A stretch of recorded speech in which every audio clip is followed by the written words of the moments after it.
जय श्री कृष्णा। मैं वीके सिसोदिया, जनपद संभल, उत्तर प्रदेश से। बच्चों, आज आपके लिए लेकर आया हूँ मैं बहुत ही महत्वपूर्ण प्रश्न लेकर आया हूँ, जो कि आपकी चाहे तो विद्या ज्ञान की परीक्षा है, चाहे एनएमएमएस की परीक्षा है, चाहे आपकी नवोदय विद्यालय की परीक्षा है या सैनिक स्कूल की परीक्षा है, सभी के लिए बहुत ही महत्वपूर्ण प्रश्न है। देखिएगा प्रश्न क्या है। सबसे पहला प्रश्न है, मूल रोम पाए जाते हैं तना में, पत्ती में, कली में और जड़। जो पौधा होता है उसके 4 भाग होते हैं। कोई भी पौधा होगा आपका, उसके कितने भाग होंगे? 4 भाग। 4 भाग कौन कौन से होंगे? देखिएगा,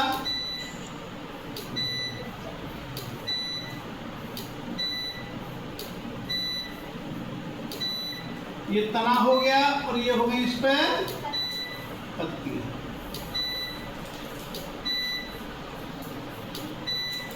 ठीक है,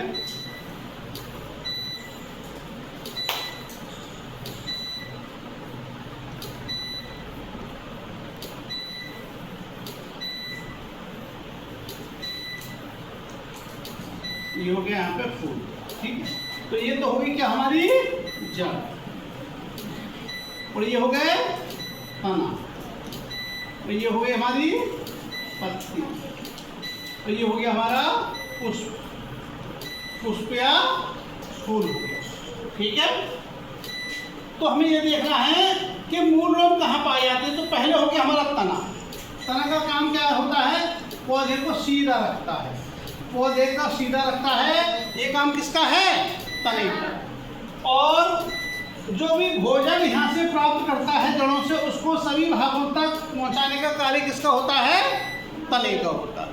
ठीक है, और तने की एक पहचान और है, इसमें नोड्स और इंटर नोड्स पाई जाती हैं, पर्व और पर्व संधि पाई जाती हैं। समझे नहीं? तने में। और तने का निर्माण किससे होता है? प्रांकुर से होता है।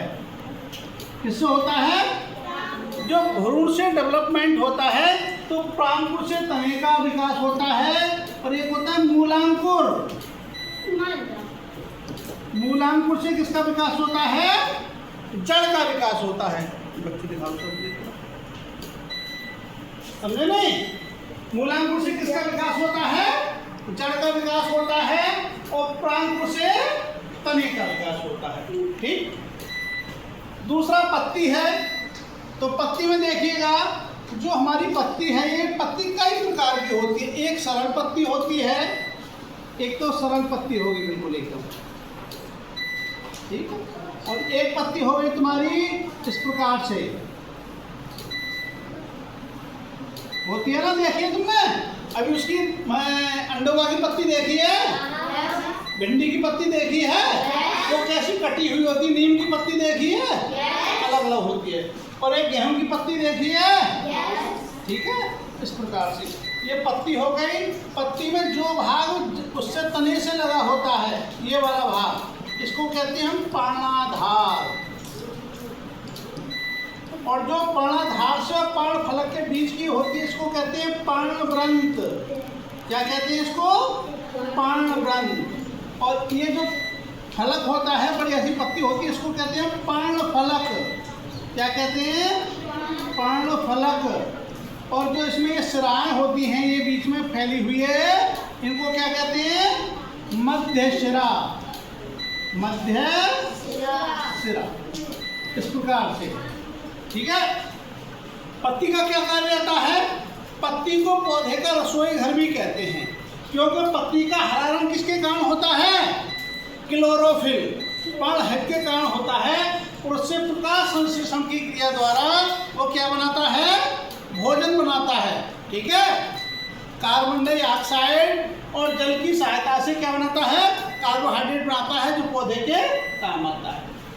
उसके बाद कली है। कली से हमारे फूल बनते हैं, फूल बनेगा, या फिर वहाँ से निकलेगी बड निकलती है उसमें से, तो बाद में तने का और उसका विकास होता है।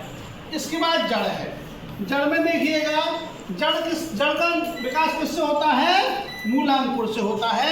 और ये सूर्य के प्रकाश के विपरीत दिशा में गति करती है। जिधर सूर्य का दिशा होगी उसके विपरीत दिशा में गति करता है। ठीक है, तो ये पूरे उसको आधार प्रदान करता है, पूरे पेड़ के लिए क्या करता है, ये आधार प्रदान करता है। साथ में ही और जड़ का कार्य क्या होता है, देखो जड़ दो प्रकार की होती हैं। कितने प्रकार की होती है जड़? दो प्रकार की। कौन कौन सी होती है? दो। एक तो होती है अपनी मूसला जड़। क्या होती है? मूसला जड़। और दूसरी कौन सी होती है? अपस्थानिक जड़। अपस्थानिक जड़ या रेशेदार जड़। ठीक है, मूसला जड़ कैसी होती है? ये सीधी जमीन में को सीधी जाती है, ये सीधी जाती है मूसला जड़। ठीक है, और अपस्थानिक जड़ कैसी होती है? जैसे गेहूं है, ये गेहूं के पेड़ है मान लो, तो यहाँ कैसे फैली होगी? रेशे से तत्वों को फैले होंगे। इस जड़ को क्या कहते हैं हम? अपस्थानिक जड़ कहते हैं। तो इन पर जो रोम से होते हैं, छोटे छोटे रोम होते हैं। छोटे छोटे जड़ों पर क्या होते हैं? रोम होते हैं, जो पानी का अवशोषण करते हैं और सब कार्य करते हैं। खनिज लवणों में पानी का अवशोषण करते हैं, उनको क्या कहते हैं हम? मूल रोम कहते हैं। क्या कहते हैं उनको? मूल रोम। तो मूल रोम कहाँ पाए जाते हैं? देखिएगा, मूल रोम कहाँ पाए जाते हैं? जड़ में पाए जाते हैं। मूल रोम कहाँ पाए जाते हैं?